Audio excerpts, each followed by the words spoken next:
Sabay-sabay natin alamin ang mga kaganapan na nangyayari sa ating bansa.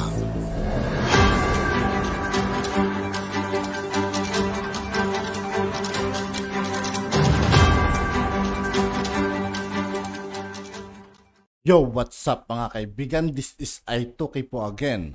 Ngayon nandito naman ulit tayo sa channel ni Banat Kapanig TV. Dito naman ulit tayo magbibigay ng komento at reaksyon.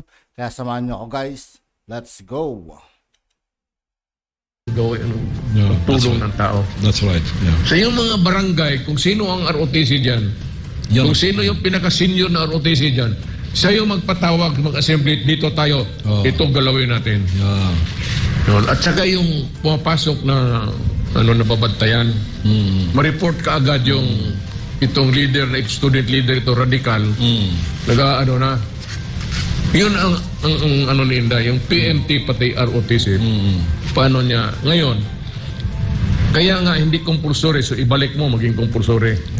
Yung program na ni Inday was just to soften, to have a soft landing doon sa mga bata na, sige na, pumayag na kayo, join ROTC kasi, una-una, ano ba 2 years lang yan eh? Ano ba naman 2 years sa buhay mo, marunong ka, military drill, pati maghawak ng armas. Totoo lang mga kaibigan, maganda ang ROTC mga kaibigan. Totoo lang. Magkakaroon ng disiplina yung mga estudyante dyan mga kaibigan. Yung disiplina mga kaibigan, napaka-importante niyan mga kaibigan. Mas kung kailangan ng paubos ang mga sundalo natin, pati polis, nandiyan kayo, may reserva tayo. Reserva of manpower. Yun, alam mo bakit? Hindi nga na-realize. Si Inday kasi has a dual thing. She is nakalimutan ko yung correct term. Maybe somebody's listening to me. Yung national parang service. Hindi pa sorry. Talagang sa about insurgency. Dual ang in-appoint siya ni Marcos eh. Yan ang hindi alam ng mga NTF-LK. Oo. Siya yung Vice Chairman. So she has to go around advocating for the downfall or for the killing of this insurgent. Which is good. Kaya patayin mo kasi papatayin tayo eh. Wala namang ibang hinihingi yan kung hindi ang gobyerno mismo. So how do you deal with it? Peaceful? O sige, bigay ko muna sa iyo itong barangay na to. You have to fight it out. Kasi patayan talaga ito. Kaya yan doon na napunta doon kay Castro. Total, ang gusto ninyo, baliktarin naman ng gobyerno. Bago ninyo babaliktarin ng gobyerno, patayin nyo lahat ng sibilyan. Patayin ninyo yung kalaban ninyo, pati pulis, pati military. Kaya yan, hindi nila alam yan eh. And besides, Inday is a colonel. Coronel yan sa reserve. Kaya yan, tignan niyo yung picture. Saan mo? May screen ba dito? Mga kaibigan, Colonel din pala si Inday. Kaya hindi military. Kaya yun, kailangan niya ng intelligence man to make a soft landing doon sa mga PMT kasi ang bata ayaw talaga eh. Araw ng ROTC Sabado, mag-uniforme ka, there is a resistance. Kaya gusto niya mag-program, mag-lecture, dalhin sa kampo yung mga bata. Ito, many things, sa kanya na yan, intelligence man, it's her discretion. Pero hindi yan pambulsa. Hindi ugali namin yan. Ako na presidente, ako bilyon ang hinawakan ko.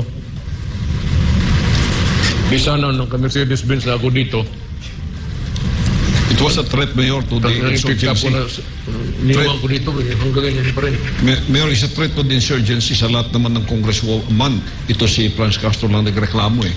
Because it is a counter sa kanilang ginagawang recruitment. Kasi itong fronts nila, nagpaligal sila eh. Kaya itong mga party list na mag-act, gano'ng teacher. Naggawa sila ng mga party list. Kaya nga mas nagkamali talaga ang gobyerno diyan. Bakit sila pumayag ng mga party list? Pumasok tuloy ito. Nakapasok tuloy itong mga komunista. Legal pa. Yan ang problema. Pati doon sa mga estudyante, kita mo kung mag-riot dyan ang TUCP na mga estudyante na tinatapon yung mga silya sa... Yung sa UP mo, ginigiba yung pintuan ng UP. They've been radicalized. That's the purpose of the intelligence fund. Oo. And they Para keep on makaka- demonizing her. Ano ba naman 125 million? Ano may? Para lang yan sa mga seminar na ano. Kasi ang pumasok, akala nila ibulsa ni Inday. Oh, kalayo. Si Inday, hindi na kailangan, kung magsabi ka lang may 125 million, gawin mo ng 200. May hindi gusto yan si Inday noon pa. Tracking. Noon pa. Asawa niya. Yung ugnayan, sa kung anong ugnayan yun, hindi natin alam. Pero dapat manindigan at alam kong paninindigan at pinaninindigan ni Pangulong Marcos yung mga batas na ating sinasabi. At dapat yun ay respetuhin ng China. Ang problema, malabo mangyari yun. Sa side ni Pangulong Marcos, gagawin yung kanyang obligasyon. Pero doon sa, sinasabi kong malabo sa side ng China, kaya at hindi kakayanin ni President Xi Jinping na tanggapin o irespeto yung ang Philippine law at international law na hindi kanila yung West Philippine Sea. Kasi until now, lagi niya sinasabing kanila yan. Kaya nga itong pag-uusap, anong kahihinat nga, anong mangyayari? Diba? Baka itong si China ito gusto lang makipag-usap para lumamig ang tensyon, tapos habang lumalamig, patuloy na samantalahin natin. Kasi ngayon, hindi nila magawa yun. Dahil nakabantay ang ating military, ang Navy, nakabantay ang international community sa kanilang gagawin dyan sa West Philippine Sea. Kaya hindi nila magawa ang gusto nilang gawin. So ang iniisip siguro ng China, kausapin, makipag-usap sa Pilipinas, at pag naglaylo ang tension dyan, bumaba ang tension dyan, masasamantala na nila.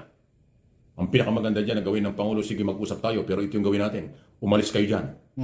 Alisin nyo yung mga militant vessel ninyo at yung inyong Coast Guard. Hayaan nyo sa Philippine Coast Guard ang magbantay dyan. Yan, pwede yun.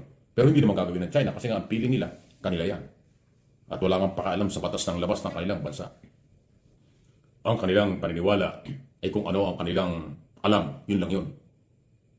Pero tandaan nyo, sinasabi ko, hindi po, huwag kayong matakot, hindi po manggugulo, hindi manggegera yung China. Hindi tayo gigirahin yan. Malaki po ang magiging problema nila sa ekonomiya. Magugutom ang kanilang mamamayan. 1.2, 1.3 billion ang kanilang mga mamamayang papakainin kapag ka nagkagulo. Saan kukuha ng pagkain yan?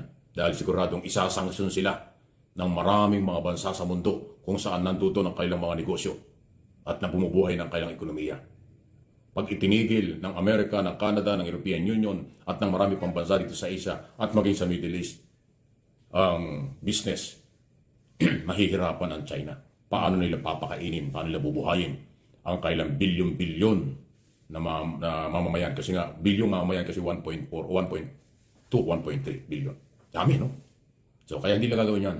Ginagawa lang ng China, yung mag-try na manakop, mag-try na mag-angkin, mag-try na maging superpower, mag-try na sila'y malakas kahit na wala namang panghabang panahong magagamit na sila'y maging malakas. Hindi papayag po ang mga superpower na bansa tulad ng Amerika. Ang Amerika kahit makipaggera kahit kailan nasubukan na hindi nagutom ng mga Amerikano dahil mataas ang kanilang, kakaunti ang tao sa kanila at mataas ang kanilang ekonomiya.